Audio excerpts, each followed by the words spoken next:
For as long as I can remember, my sister Emily believed that a person's worth could be measured by what they wore and how easily their role could be explained to strangers, especially at family dinners where introductions mattered more than substance, where titles were passed around like proof of success, and where uniform, a badge, or a corporate position gave someone instant credibility. And for years I fit neatly into that world because I wore one too, until the day I didn't, until the day I stepped away from active service and quietly became what Emily liked to call just a civilian, a phrase she always delivered with a smile that made it sound harmless, but carried a sharp edge underneath, as if the absence of a uniform meant the absence of purpose, and she never missed an opportunity to remind me of it, not aggressively, not angrily, but casually, the way people do when they believe they're stating an obvious truth, like pointing out the weather.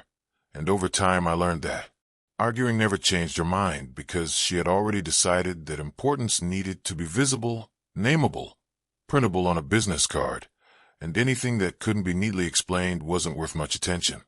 So I stayed quiet, not because I lacked words, but because military life teaches you early that silence can be stronger than defense, that not every comment deserves a response, and that sometimes the most disciplined thing you can do is let people reveal who they are without interruption.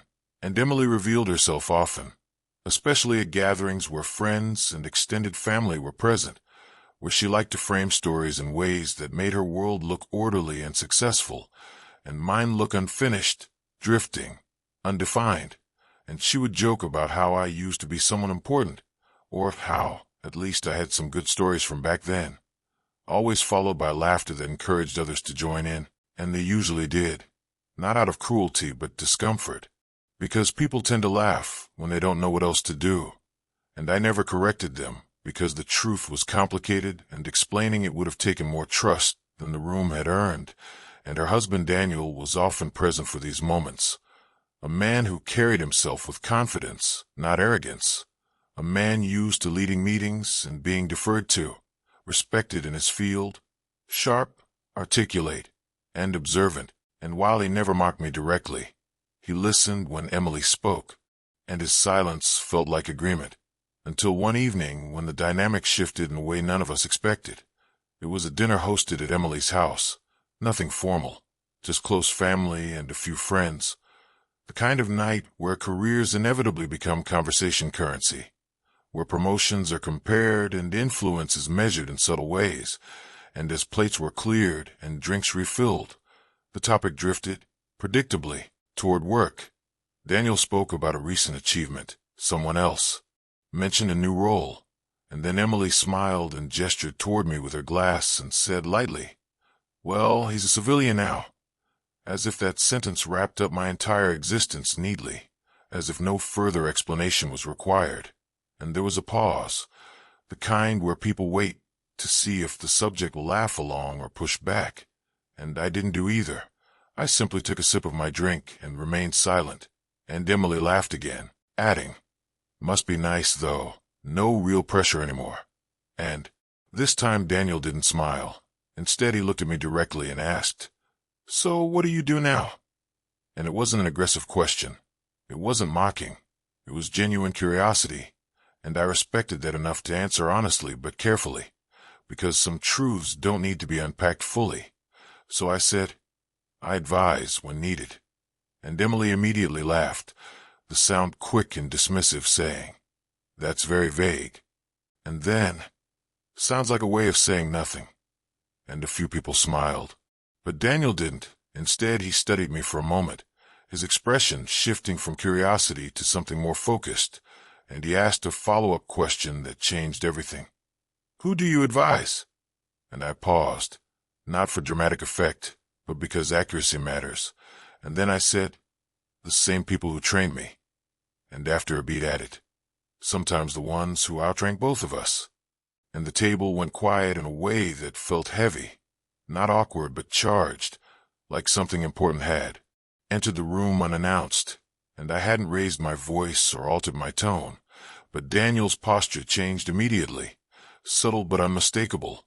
His shoulders straightened, his jaw tightened, and he leaned back slightly as if reassessing the space around him, and he said carefully, "You were with that unit?" And I didn't confirm it, because confirmation wasn't necessary, and I didn't deny it, because denial would have been dishonest. Instead, I said the only thing that mattered. I still answer when they call. And that was enough.